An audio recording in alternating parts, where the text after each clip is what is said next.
The New York Mets have just traded away Jeff McNeil. What's going on, guys? Welcome back to Smitty Talks Mets, and I am your host, Smitty. And today's video, we're going to be breaking down the Jeff McNeil trade and more. Now, before we get into this video, please make sure to leave a like and subscribe to the channel. We are up to 64 subs in just 2 weeks. We want to grind to get to 100 subscribers by Christmas. Without further ado, let's talk some Jeff McNeil. So he has been traded away to the Oakland Athletics in exchange for a 17-year-old reliever, Yordan Rodriguez. So this is going to be the full trade. The Mets acquire Yordan Rodriguez in exchange for Jeff McNeil and cash. Now, the cash that the Mets sent was about $5.75 million to help cover the Jeff McNeil salary of $15.75 million. And in exchange, we got 17 relief pitcher Yordan Rodriguez. Now, when the Mets first made this trade, I think I had the same reaction as a lot of other people. They were surprised that the Mets did a salary dump for Jeff McNeil because we just got a rookie ball pitcher back. Most people thought that he would be kind of in a trade for a need for need kind of guy. Maybe the Mets get a pitcher out of him, or maybe a outfielder. But that's not the case. The Mets did get back a relief pitcher from rookie ball in exchange for Jeff McNeil. So initially, I went down to Baseball Reference. I looked up Yordan Rodriguez, and this is what I found. So he only pitched 15.1 innings last year. It was his first year in professional baseball.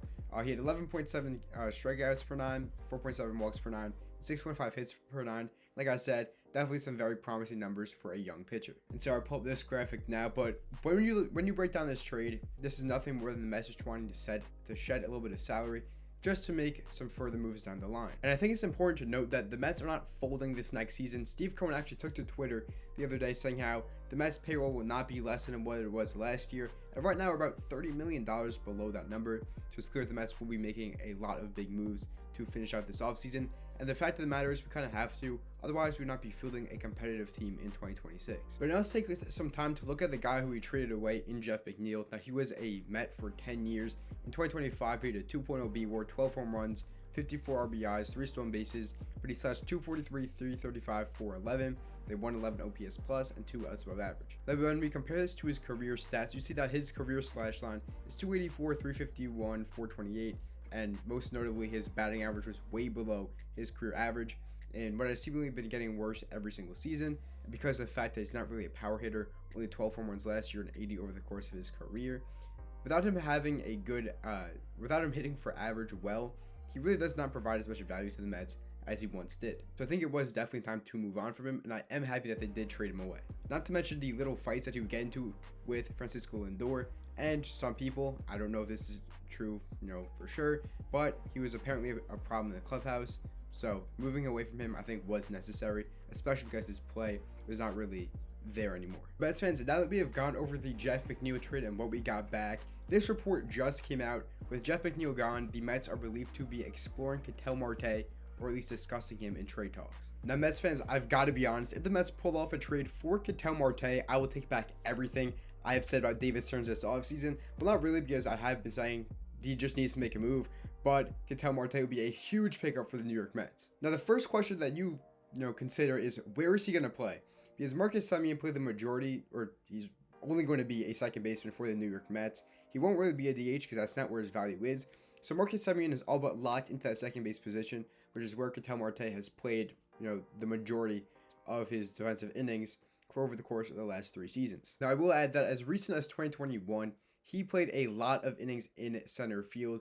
2021, 2019, he played a ton of innings there in center field, so he does have experience playing the outfield. Now, I do not know if he will still be a good center fielder because of the fact that he is 32 years old. He's probably losing a little bit of athleticism.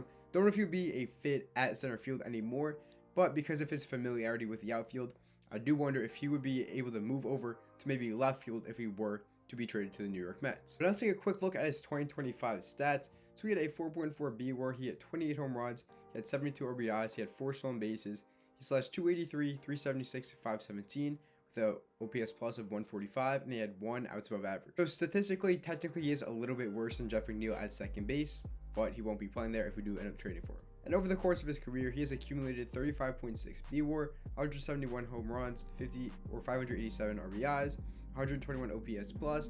He has a career slashing of 281, 351, 472. So obviously, without a doubt, Ketel Marte would be a huge pickup for the New York Mets, and I believe that the Mets should be doing everything that they possibly can to get him. And I think that if the Mets were to trade one of their young arms in either Jonah Tong or Brendan Sproat, I think that he could be included. One of them could be included in this trade. Now, me personally, I would not like to include Jonathan at all, and I preferably like to keep Brennan Spurt out of these trade talks.